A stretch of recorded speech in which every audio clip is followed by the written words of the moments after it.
అమ్మా నాన్న అనాథ ఆశ్రమంలో జీవిస్తున్న మరో అనాథ తల్లి సొంత గూటికి చేరుకుంది.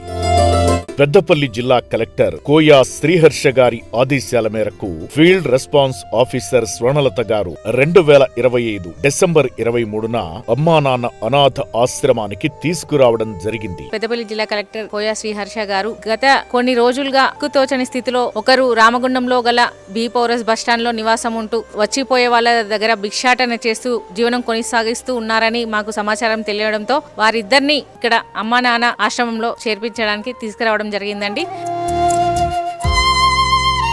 అప్పటి నుంచి ఆశ్రమంలోనే ఉంటూ చికిత్స తీసుకుంటున్న వెంకటమ్మ ఆరోగ్యం మెరుగుపడడంతో ఇటీవల తన చిరునామా చెప్పింది.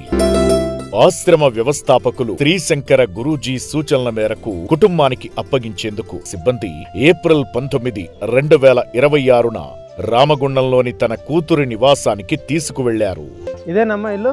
ఇదే బిడ్డ. ఓన్లీ ఇల్లు? అల్లుండి పెద్ద అల్లుండి. తన కుమార్తె లక్ష్మిని పిలవగా తాను వచ్చి మా అమ్మే అని చెప్పింది. దాదాపు 6 నెలల తరువాత కూతురిని చూసిన వెంకటమ్మ ఏడ్చేసింది. నడవలేని స్థితిలో ఉన్న వెంకటమ్మను సిబ్బంది ఎత్తుకుని కుమార్తెకు అప్పగించారు.